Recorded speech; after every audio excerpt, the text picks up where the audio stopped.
Kita menengok sejarah sebentar. Sebelum Kopernikus menyatakan matahari pusat semesta, maka dunia ini konstanta matematika dan fisikanya tidak pernah stabil. Tidak banyak penemuan yang jenius karena semuanya banyak yang belum pasti. Matematika dan fisika itu ilmu pasti, belum menjadi ilmu pasti saat itu karena konstanta bilangannya tidak stabil. Ketika Kopernikus memberikan pernyataan matahari pusat semesta, dia dipenjara oleh gereja. Namun sahabatnya yang lain, Leonardo da Vinci, terinspirasi. Dia menjadikan nol patokan semesta di matahari dalam setiap perhitungan kalkulasi di dalam karya-karyanya. Membuat dia menemukan aha moment, yaitu semua mendadak menjadi pasti dan fix. Dia saat itu menciptakan lebih dari 6.000 paten karya-karya baru. Karena akhirnya ditemukan patokan tadi membuat konstantanya konstan atau diam. Dunia menjadi terang, illuminate, karena akhirnya semua ada patok yang diam. Jarak matahari itu menjadi kunci ketika matahari dijadikan patok awalnya dan diam. Sejak saat itu teori gravitasi Newton, Principia of Mathematica tercipta.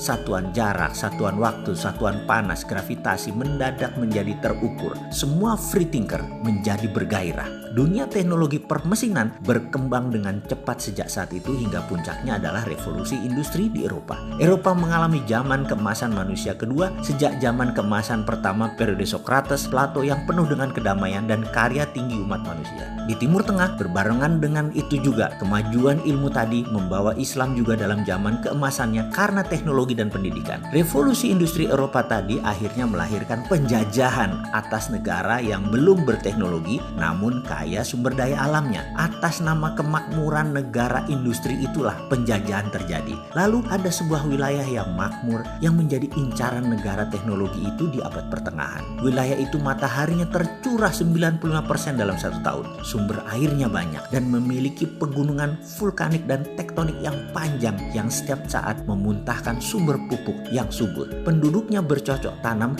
dan nelayan. Pelautnya handal, pertaniannya sudah mengikuti musim serta sistem irigasi yang mumpuni dan juga punya budaya kesenian yang tinggi. Jika sahabat ingin tahu tingginya sebuah peradaban, lihatlah seninya. Eropa di masa jayanya, zaman Renaissance, alat musiknya terbuat dari senar, kayu bahannya. Biola, harpa, piano, drum juga dibungkus pakai kulit binatang. Bangsa Cina dengan kecapi, senar, suling. Lalu Timur Tengah ada rebana, gendang, India, suling, sitar, kayu, dan senar. Namun bangsa makmur yang namanya Nusantara telah menggunakan logam sebagai alat musiknya berupa gong, gamelan, berbahan logam dengan nada pentatonik yang unik, tembaga, suasa atau mas muda, dan banyak lagi unsur logam yang digunakan dalam alat musik tradisional Nusantara. Di Nias, di Kutai, di Jawa, di Sulawesi, semua terdapat jenis alat musik berbasis logam. Budaya ini sudah ada ratusan tahun yang lalu. Budaya logam Nusantara sangat tinggi. Karena itu ketika Sunan Bonang memerintahkan apati geni, perintah mematikan api,